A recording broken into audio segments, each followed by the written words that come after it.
All right, welcome everybody. We are here for the session that we're calling The Future of a Black Commons. And this session today is the first session for day 2. It is our roundtable, the first of 2 roundtables that will happen today for the conference. I'm Carla Slocum. I'm the co-chair of the conference along with Mark Little, who will be joining us at different parts of the conference later on today. So we'd like to get started because as we've learned from yesterday and that we always knew, there's never enough time to touch upon everything we'd like to, so we really want to jump right in. What I'd like to do is just first introduce our speakers, our panelists for today, and then after that, we will begin the conversation. At about maybe 10:40, we will start taking questions from the audience. So we encourage you to put your questions in the Q&A function at Zoom at the bottom of your screen. You are also welcome to put comments in the chat function if there's anything that you would like to share. However, we'll be looking in the Q&A for questions. All right, so let me get started and introduce our panelists. First, we have Ashley Scott. Ashley Scott is the VP, the Vice President of the Freedom Georgia Initiative, which was formed in 2020. To create a thriving, safe haven for Black families dealing with racial trauma, the global pandemic, and socioeconomic instabilities. And Ashley is our featured speaker here today, so we'll be starting with her once the conversation begins.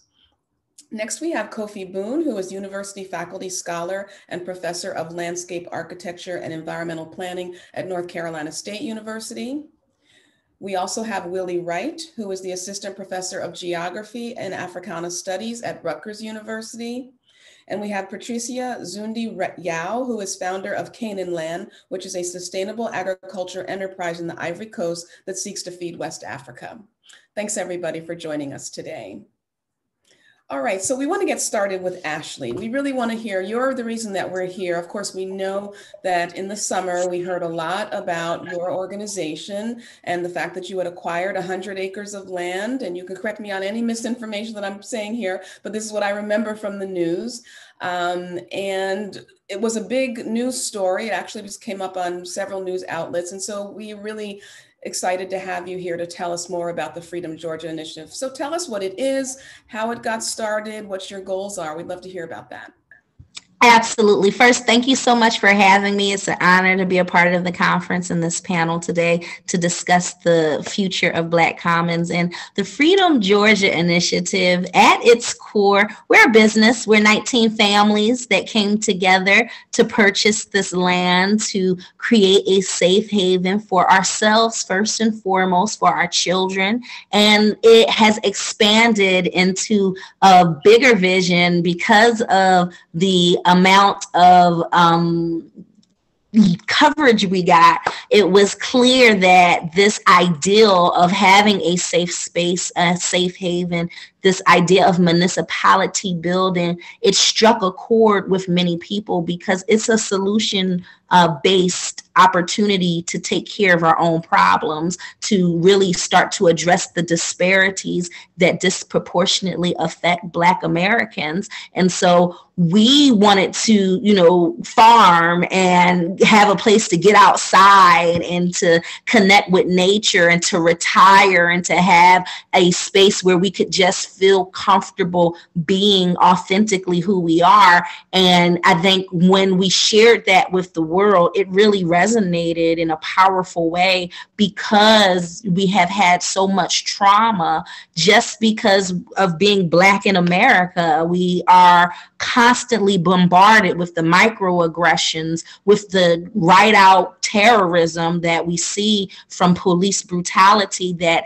it was essential that I say, we need some place to heal, and we need some place where we start to have positive effects and impact and infrastructure that we can say, you know what? We can take care of ourselves and we don't have to lean so heavily on this system that does not serve us. So that was the mindset. That's what the Freedom Georgia Initiative is about creating an intentional community that we as partners are working to build that is in alignment with the ideals of the 17 sustainable development goals of the United Nations, because we don't want poverty. We want to have peace. We want protection. We want prosperity. And we are really hoping to honor those ancestors that came before us when we look at everybody always talks about Black Wall Street, but beyond that, there were 100 Black Wall Streets. There was Mound Bayou that Isaiah Montgomery founded in Mississippi.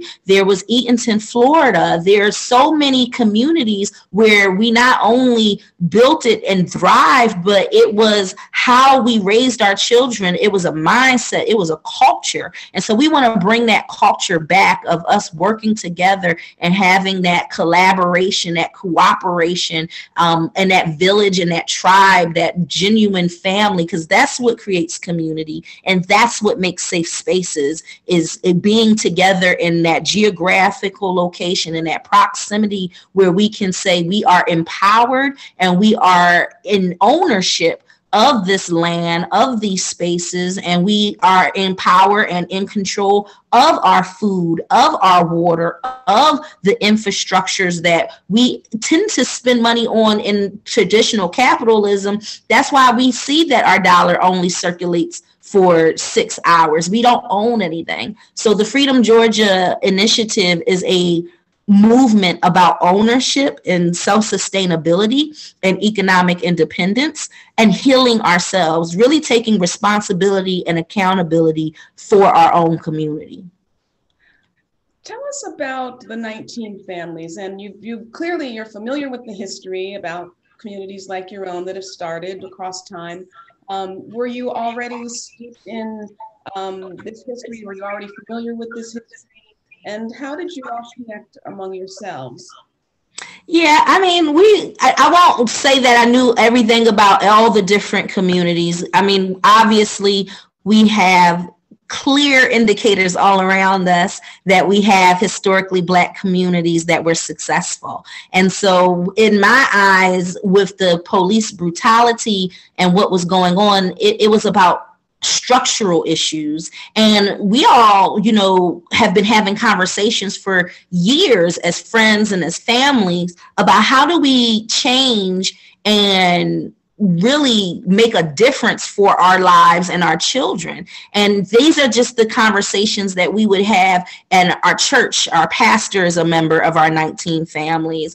We would have these conversations in our kickbacks and our parties, because we're young. I'm 34, and we would say, we have people who are part of the military, and they would, want to figure out how do we protect ourselves and create community where we feel valued and secure. And so in these daily conversations on how do we make our lives and how do we make America better, we had this like-mindedness that it was like, okay, now is the time in the midst of a pandemic. If not now, when? If not in the midst of social uprising over George Floyd, if not now, when?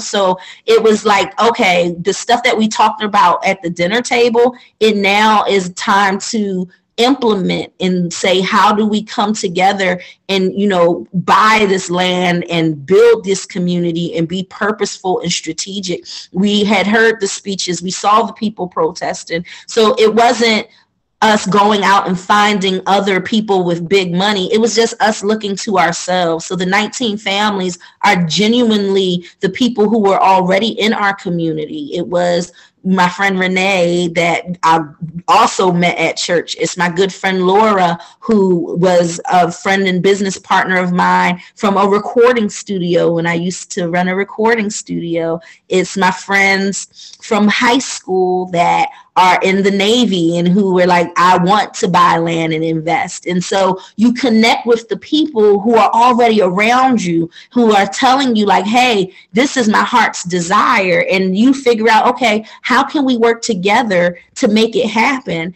And at the nexus of any big plan, any ideal or thing that you want to do in life, you got to have some land. You got to have a place or some residential space or a commercial building. And that's the basis of our communities, the people and the places. So when we connected first with the people, it was time to find a place. And the place kind of found us when that Toomsboro article went viral. And everything after that was just opportunity and faith to take the chances. And do you feel like that reference George Floyd's murder, do you feel like the events of the summer related to his murder and the subsequent protests, do you feel like those were a catalyst for you forming, or were you already in process before those things? No, it was definitely a catalyst. We were talking about it. Everybody talks about it, right? And that's one thing we have been doing. Like, we need our own community. We need our own spaces. We need to buy land together. We need to have subdivisions where we just live together. Everybody wants to live in a subdivision with their friends, right?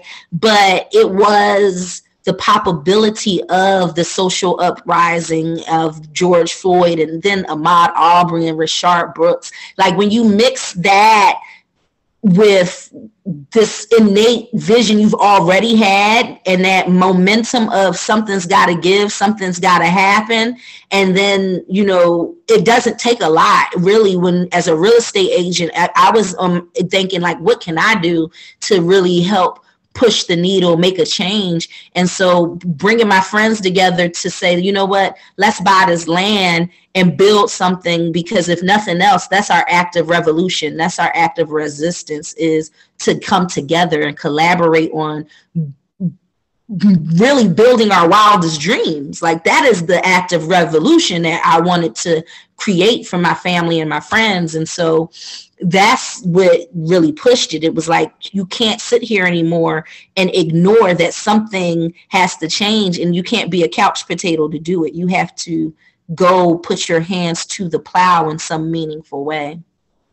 And what does sustainability look like for you all? You mentioned agriculture. Will that be your primary way of sustaining yourselves, or do you have other types of, you called it an enterprise, do you have other kinds of activities that you'd be involved in? Yeah, I mean, the most important part for us is food sovereignty, renewable energy, and green jobs, and a workforce development program, because people need skills.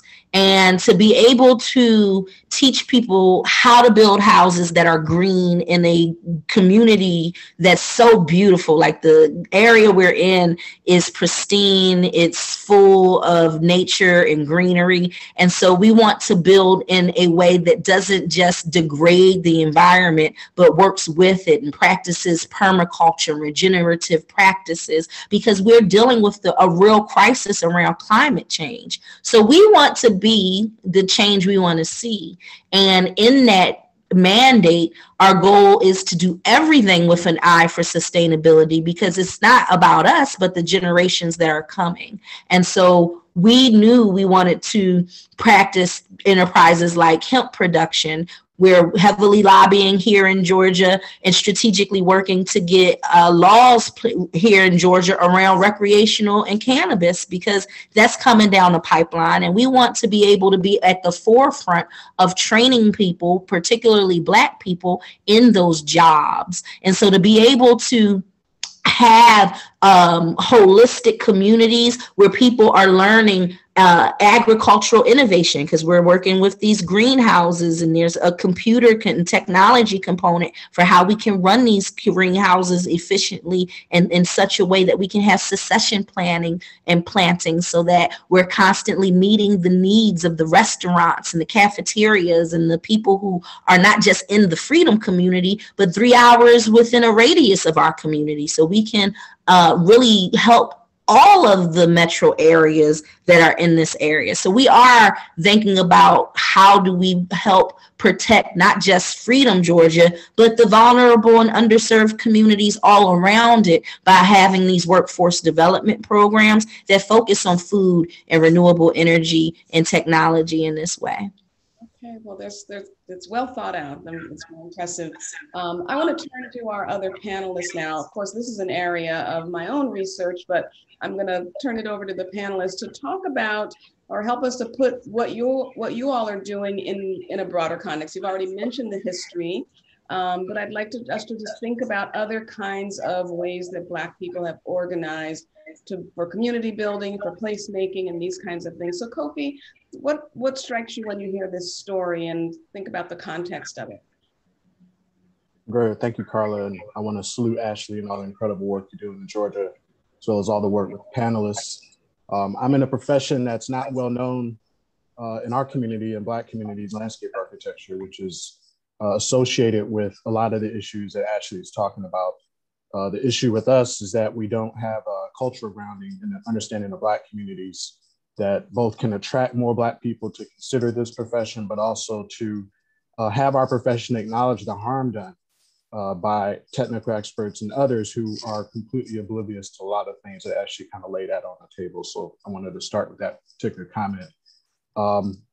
We have been working with Princeville, North Carolina for several years after recovery from Hurricane Matthew. Princeville, along with Mount Bayou and Eatonville, Florida, were the first settlements founded by free Black people in the United States. In the case of Princeville, 1865 is Freedom Hill, 1885 is Princeville.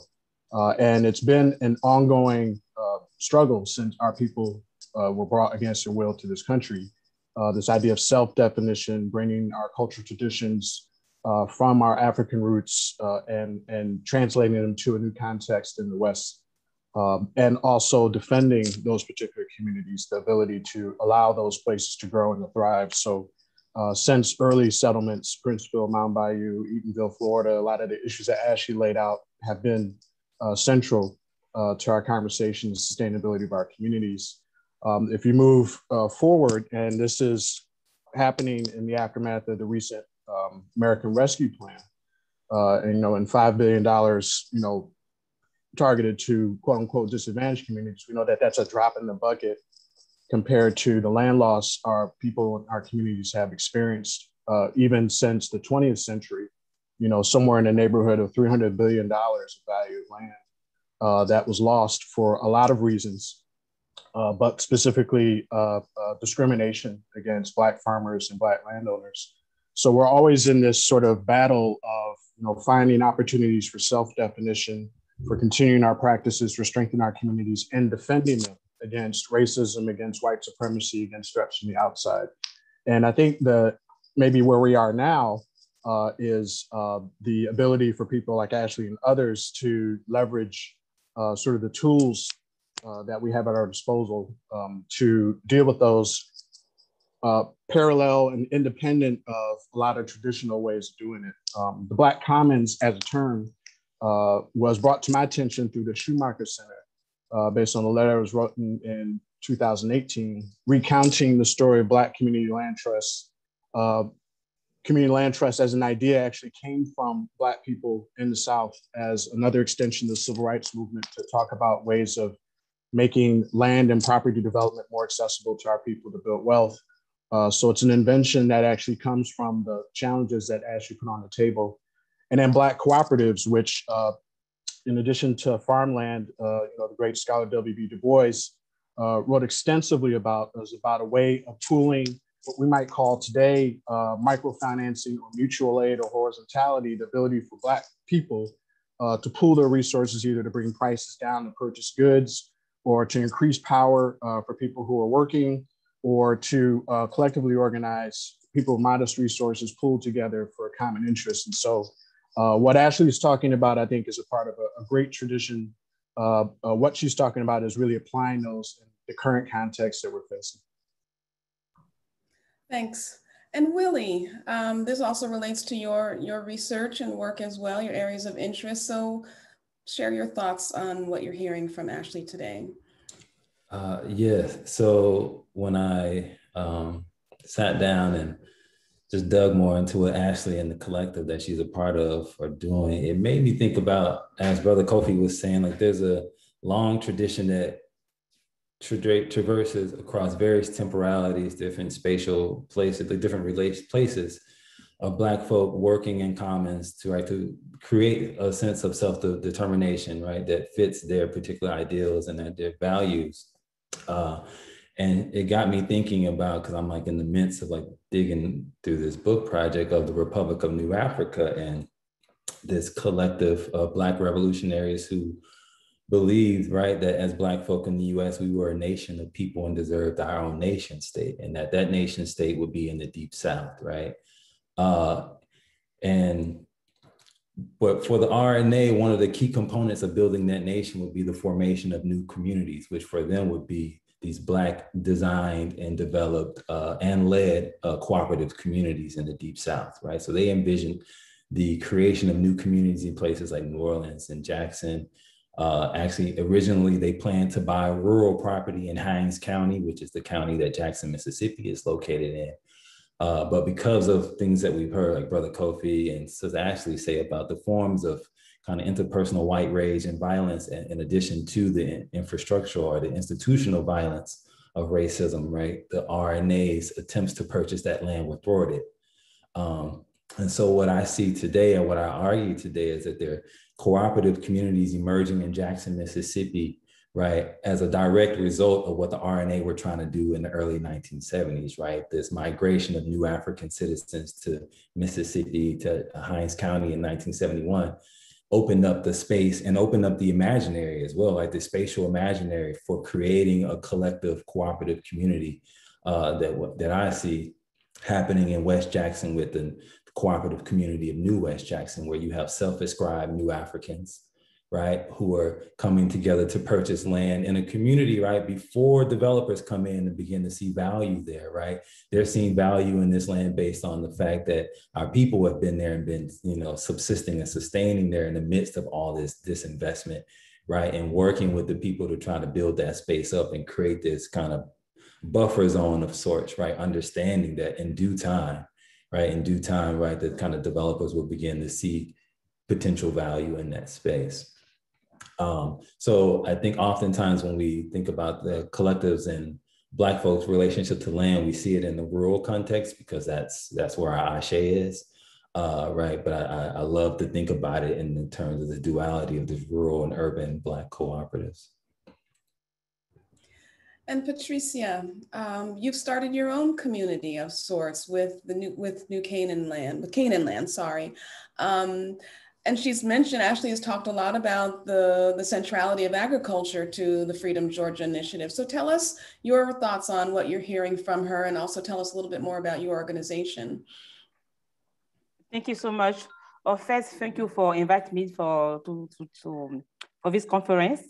And I just impressed for what Ashley has done.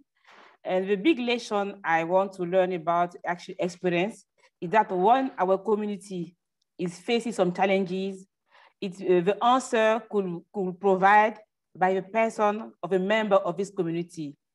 Coming back to Keneland, we have noticed some challenges that facing rural women in Côte d'Ivoire. And it's the same case in other countries like Burkina Faso, West Africa. It's the common image you can see relating to rural women. They are provided 8% of the food we have every day. So every day the food that we are eating, providing from this rural women. And they are also taking care themselves without support from the family, provide food from the family, take care of the children, education, and they are the most power of the community. And if you take also in some custom, when the rural woman lost their husband, the community pushed them out, and they lost everything, and the community take all that belong to the family for them, and the woman her alone with the children.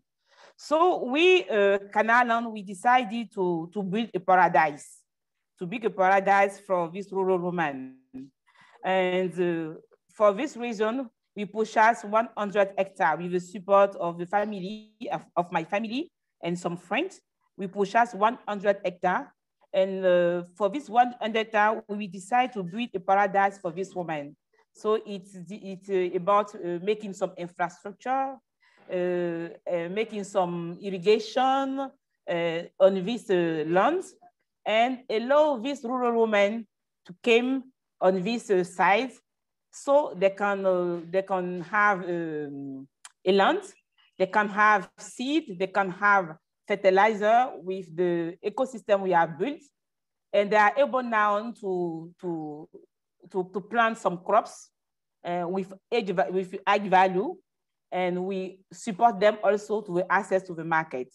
So we started, now we have 5 groups of women, And the total member is about 400 women now. From now on, 2 years we have started.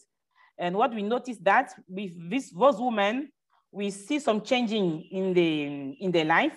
We see some changing in the economy. And now we see also some changing in the children and the education, because when the woman are empowered, the children also as a change to have a good education, because without good education, they don't have the same change with other children. So it's like a paradise, It is, I think it's a dream, but I think it's a dream that we can achieve. I don't know when this dream will be achieved, but the fact we have started to change the life of the rural woman. And our target is to reach 6,000 rural women by 2015. And what we are doing. I can say also, I know really the challenges they are facing, because I am born in rural area. My parents also have farmers. So I have more implicated. I know better the challenges they are facing. Now in Kalanang is true. We have the land, even if all the land is not have a structure, some structure, but from now on we have 10 hectares that we have been make some irrigation system, and where the women can come and where they can have a way to have a decent work. And our target now is to scale the model, to reach other region of Côte d'Ivoire, and to make a sustainability rural women that have power, economic power, and that can take their life and their home, and not dependent of other person. This is what we are doing in Canalan, also in the rural communities. Thank you. You know, hearing what you have to say, Patricia, about land and access to land, and then all the materials that are necessary to actually, you know, succeed with the agriculture. I'm wondering, Ashley, for you, what's you all's background with agriculture and getting set up for farming? Do any of you have that background coming in? Yeah, so Ajare Embry is our farmer, and she has lots of experience here in the Atlanta area. We were very strategic to make sure that we brought people with different skill sets in.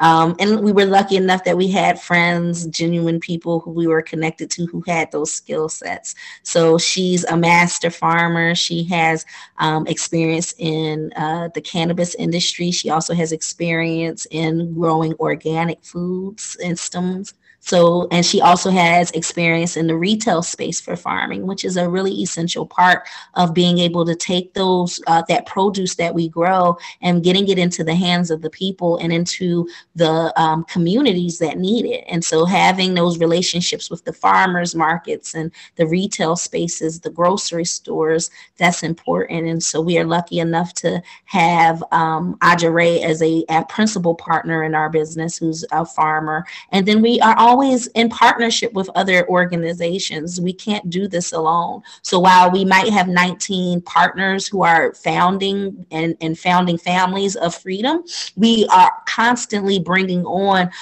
institutional partners. We are in talks right now. We already are an institutional partner with the Black Achievement Fund. We are in conversations with the Marie Holmes Foundation. We just had a meeting with the Catalia Foundation. So there are resources and people that we're connecting with so that we can build this community and tap into all of the intellectual, academic, and technological resources that we have, because we know we don't know everything. And so by partnering and collaborating with all of these different institutional partners, we can ensure the success of the community because they're invested in it, and they have become genuine partners that say, not only are we going to financially financially invest, but we're going to invest our time, our talent, our skills, our experience, our leaders into helping to build this thing out. And we've got really great people who are part of our core 19. And then we're even more empowered and structured by having our board of advisors and people who are in partnership with us. I'm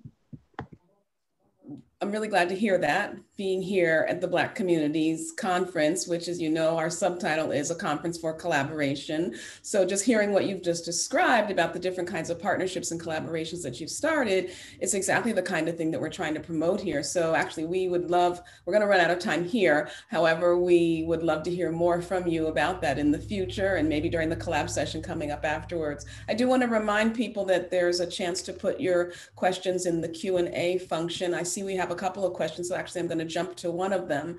How do you set up your system of government, Ashley? That's one thing that an audience member would like to know. Well, to be perfectly honest, we take the strategy of when in Rome, render unto Caesar what is Caesar's. Like, we are really structured right now as a corporation, and we have our own internal bylaws, constitution, memorandum of understanding that we utilize for how we are in covenant with one another. And then when we position how we deal with the people out in the world and our partnerships, we do what our standard practice. We have our lawyer set up our MOUs and our limited partnership agreements and different things of that nature so that we can function under the rule of the law for the state of Georgia and federally, so we don't have any blowback. So we try to be conscious of how we deal with each other and then how we deal with the world. And so we are very strategic about how we communicate with each other. Our internal core group of people, we meet weekly. Our board of advisors, we meet quarterly. So we are in constant communication so that we can make sure we're curating the kind of community we desire. And so having that dual approach of, again, how we deal with one another and then how we deal with the world is really how we insulate and protect ourselves. This is a question for any of the panelists. The Black community as a collective has an astounding low amount of wealth compared to other groups in the United States. How do we get wealth into our communities before we circulate? And so for those of you, I mean, I think this is something that any of you can answer based on the kinds of work that you've done, because I know those of you who study communities they're trying to form like this, you think about how they're actually able to economically sustain themselves and amass wealth. And then Patricia, I even wonder whether that isn't a question for you where you are. So anybody want to jump in on that question?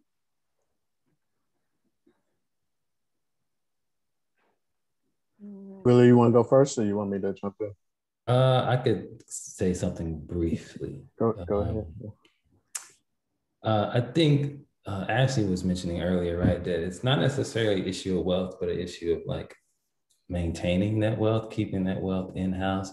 I feel like what listening to Ashley and listening to Sister Patricia talk about is that their projects shift the progress narrative, you know, that we are supposed to get a kind of square grid in which our home is, and then that home is going to generate equity for our nuclear family, right? And then we produce wealth for ourselves, you know? And I think the projects that they're doing are showing that there's a way to generate wealth that isn't just for our own nuclear family, right? That we can generate wealth. And that wealth, and by that, I don't mean just like financially, right? There's a wealth of knowledge, there's like a kind of social, cultural production of wealth, right? That we, by working collaboratively in commons with each other, right, we generate a completely different understanding of what wealth and what value is in regards to how we relate to the land and how we relate to each other. Yeah, I think that's an excellent point. Kofi, did you want to jump in on that? Brother Willie did great. I think that expanded field of wealth is really important. That, you know, in this capitalistic context, we tend to privilege traditional economic wealth, and we devalue a lot of the wealth our communities have. That being said, we've looked at a lot and talked with a lot of folks who have a lot of history with community land trusts and with cooperatives, and have tried to learn from their experiences. And one thing that's in common is that land costs increases the cost and the debt that in certain cases, people in our community who are trying to build capacity, it outstrips their ability to build wealth at the same period of time. And so one of the values of the idea of a land trust, one of the benefits of it is that it removes that cost of land from the situation, allows you to build wealth from what's produced from the land or on the land.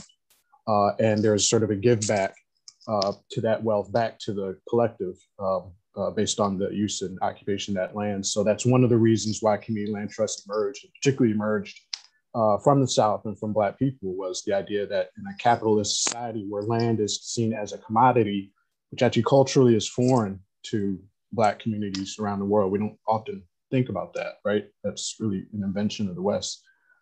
Removing that commodification of land enables you to build wealth in other capacities. So I just want to echo what Brother Willie said, but add that dimension in terms of part of what's being talked about as a fundamental shift in how we think about land as a commodity. I think that's absolutely right. And I'm glad you brought that up, both of you. I think all of you are pointing to it in various ways, the value of land that is beyond just the economic outcomes of our engagement with land, but so much more. And we've seen that historically. I think we know that also historically. And I think to your point, Kofi, about bringing up and Willie actually about sort of the thinking about wealth beyond just financial wealth. You know, these historic Black communities that have been formed have always sort of focused on educational wealth, cultural and social wealth, different sorts of things. Mm-hmm. So it's about a much more robust way of thinking about all that the community has to offer to community members as a whole, rather than just, as Willie was pointing out, individually. Does that resonate with what you're thinking also in your project, Patricia? Yes, the relationship between the community and the land, I can say, is sacred. And an African proverb said, to the land we belong, and to the land we return. The land welcomes us when we born, and they welcome us also when we die. And in some custom in Ivory Coast and the same in the north of Côte d'Ivoire, when a person died outside his native land, and for one reason or another reason, they are not able to take this person to his ancestor land to bury him, they took a piece of land for the region, for the site where he was born, and took the native land. That meaning the strong relation we have between the community and between the land. And I think also in Ghana, we have some movement of Black community from US that came back to Ghana like a trip to the origin. So in our project, we noticed that the land was the most important thing, because I know in some country we have some technology that people are able to plant without land, but in Africa, land still something that is like sacred. So the first challenges we are facing when we decided to implement the project is the access to the land. And we saw in the eyes of this woman, the way, when the date we give them the plot of the land for them, it is something I cannot describe. It was something different for them. It's what like they are recovered their dignity. And for me, if a person has recovered his dignity, he's now ready to reach his full potential.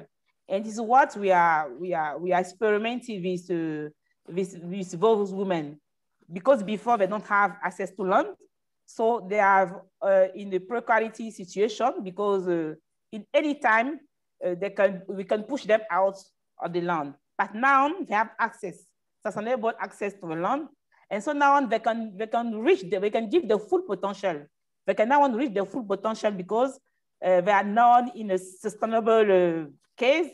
They have sustainable access to the land. So I can say it's like a sacred relationship we have between the community and the land. It's something strong. It's something very, very, very, very, very strong.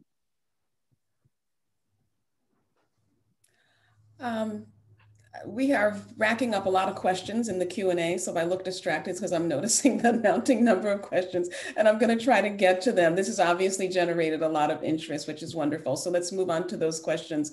One person asked, do you trust non-Black institutions to do the right thing? You've mentioned your partnership with a variety of institutions. I don't know how they're all identified. I didn't. They Black. So we are very purposeful in that, to be honest. Not to say that we don't like we'll take people's money gladly if they have no strings attached. And that's kind of where we are on this project, because it's about generational wealth. It's about social equity for Black people. So while we are very happy to receive any kind of gifts or donations from people from outside of our race or from outside of our culture, because they support and believe that Black lives matter, that we should have thriving, safe spaces, and they want to invest in creating those spaces, we're happy to work with and take those dollars. But we don't partner with everybody, because when we talk about a partner, you have to have the same interests and truly have the same interest in helping to create equity for Black people. And if we're going to be talking about giving dividends and giving money towards your investment in our project, we want you to be Black, because we want Black people to benefit from the investments of our project, because that's the only way we're going to create equity. We've got a lot of our dollars constantly leaving our community. So if we allow the dollars that we invest to again leave our community, it's counterintuitive and counterproductive. So we are very purposeful in saying we want to work with Black investors, Black hedge funds, and it rubs a lot of people the wrong way. But if you're not unapologetically Black, people are going to try to insert themselves and make it into something that we are not. And we are very focused and targeted on Black families, because for too long we haven't been. We can't call everything BIPOC. We can't do, like, I just feel like for this project, it's about Black Americans and Blackness and Black culture. And yes, we, in our diversity of Blackness, we got Afro Latinos, we have Afro Asians, and they are part of the movement too. But we have to be strategic and say our focus is on the Black family and in all of the inclusiveness and diversity that looks like. And what about children? So one of the questions is about education for children. Do you have young people as part of your group, or families that have young children, and how are you approaching education? So I have a 3-year-old son. I have a 5-year-old daughter. We have several children. We have broods of children in our collective. We even have interracial marriages, and not in our immediate collective, but within our children. So, you can't always plan for, how the future may turn out. But what our goal is to create an educational system and to work with the Wilkinson County educational system, because a lot of times we don't even recognize the resources we already have. So within the county where we are building freedom, we have a Black superintendent, and they have a 97% graduation rate of Black male students. So we have this ideal sometimes that all over America, Black systems are failing, and that's just not the case. We just need to really highlight and really build in and support these systems. And then we offer supplemental education. We have a relationship with Black Liberated Minds Institute.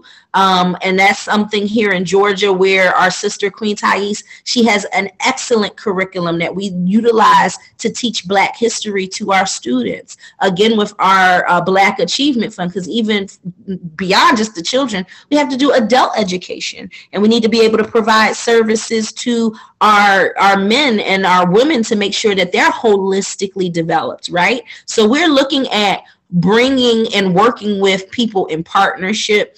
And when we have to create our own programs and systems, we will. Our own institutions, we will. Our goal is to try to fit in ecosystems and the environments that are working and and add value to them. And then those things that are not working and that we can't successfully maneuver and change and be influences by being and stepping into leadership roles, if we can't create the change we want to see in that way with the systems that are currently in place, then we build our own. And we are already planning on eventually having like charter schools and home schools, but we plan on doing that one step at a time, because we can't tackle everything at once. And really focusing on first getting our residents in place, our farming in place, our workforce development in place, and then as needed, we'll start to layer in those educational facilities so that we can serve the population as it grows. And related to education, either for you or also for you, Patricia, Willie is curious about what political education looks like for your community. I can say it's still a challenges for our community. We are planning to have some education training, but unfortunately we don't get trained to implement them. Because we are still working in own funds, so it's difficult to cover all the need together. But since 3 months now, we are partnered with one NGO, that called To Scale, that will be in charge on the training of the community, training on financial inclusion, and training of structure of the groupment. So we just signed with them in October, and it's now we will start to implement some education program. Education is a key, I know. There is a lot of challenges, but we decide to go to do what we can. And what we cannot do now, we plan.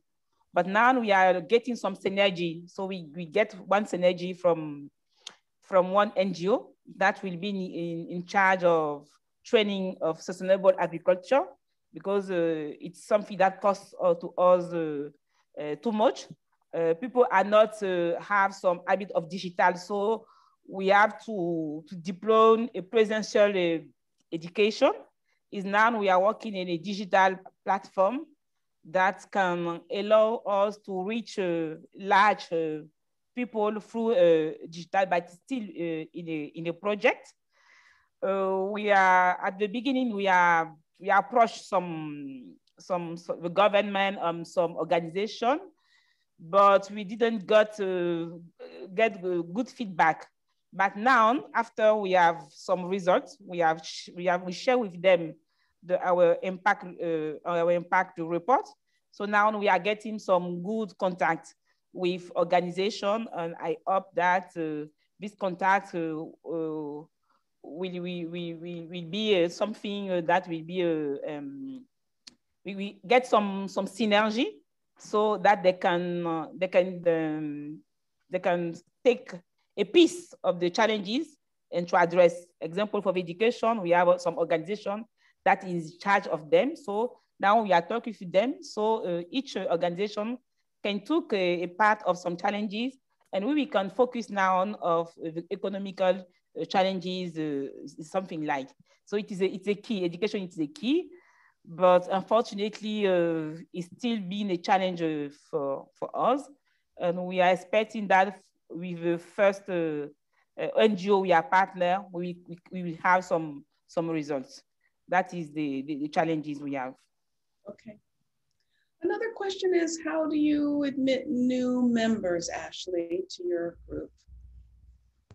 At the moment, we currently are not admitting new members to our group. If we were to, we do have it planned for in our bylaws. It would be by nomination, interview, and then a 2/3 vote of the members who are currently a part of our board of members.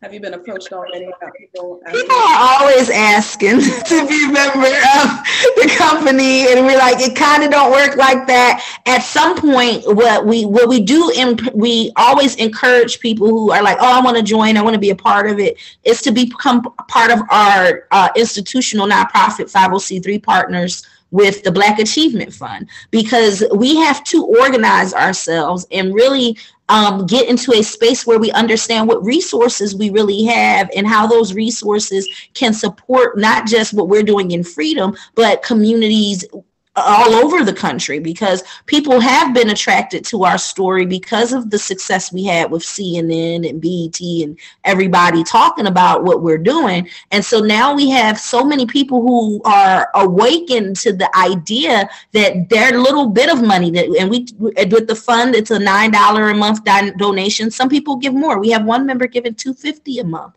We actually have two members in Hawaii who give $250 a month. And by giving those little amounts, we're creating a sustainable budget. And then we can say, okay, now that budget, let's deploy it here. Let's deploy it there, so that we can really start to get some traction and ownership happening, where not only are we owning it, but now we can hire people. We can employ ourselves. We can begin to do our own research and development and figure out what better techniques and what better efficient frameworks we can create to increase our profitability, to work less and make more money. So we can start to do those things when we are focused on our own community and not constantly running this rat race. And it's hard for people to imagine doing this by themselves, but anybody can give $9. We give it to Amazon, Hulu, Netflix, and then we can then employ our top talent to really put their brains to how we make Black America better. And so I think, what was the question? Did I answer it? Oh. That's what we do. Become a member of the Black Achievement Fund if you want to be a member or something. But I'm going to pick up on some of these things that relates to another question that we have, which is about this question of sustainability. In a sense, you kind of got into it, but the person also wonders about your organization, Patricia. You know, given the fact that you're interested in growing sustainable Black places, do you have a cap on how many Black families that you're comfortable supporting within your communities? You're thinking about sustainability. Is there a threshold that you feel like you can't exceed?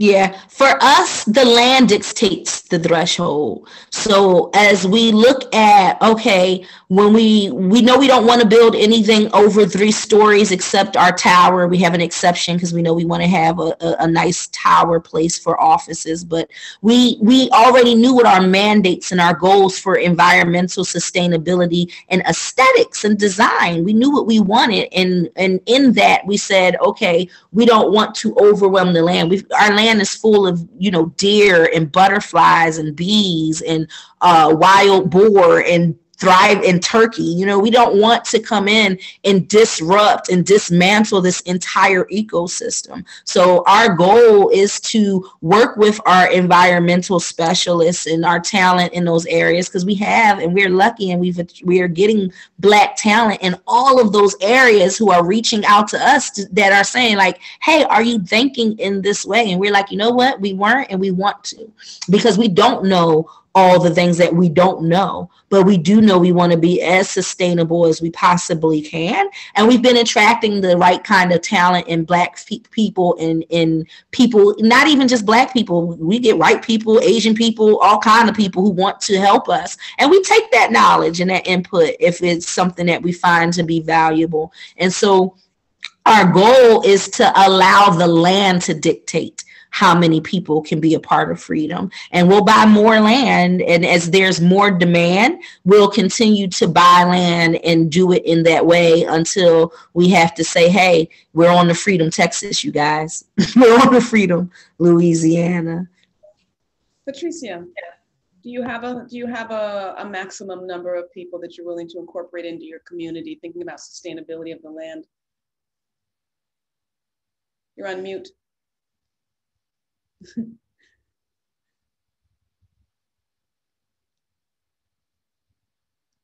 Now we are reach 400 people, but our goal is to reach 6,000 people by 2005. And for me, sustainability first rely to the vision. If we have a strong vision, it's the key. Second is about leadership to federate some people around this vision to help achieve the vision, because even if you have a vision, you need the support of other person to achieve the vision. And then is to think about economic independence, because you cannot build a sustainability a community project that this community is just waiting from other. So for me, it's like a push we give to them. And after this push, they are able now to take care of themselves. It is this reason that we work with a model, a profitability model to make this community sustainable. 2005, yes, sorry. Is that reason that we work in sustainability and profitability model, because we cannot have a sustainable community that just waiting money from other. Well, we want to give them the opportunity to empower themselves, so they can take their destiny on their hand, and they can also empower other person, other people. So our goal is to reach by 2005, 600 people. It's like about 10 more community we will build in Ivory Coast. But I want to say that in this, we get some change. We have some person, some volunteer that came, some from US. And I want to say a thank to Ken Black that connect me to Mark Little. We got some volunteers from US, from other countries that support us on the vision, and also to the strategy to make our community sustainability.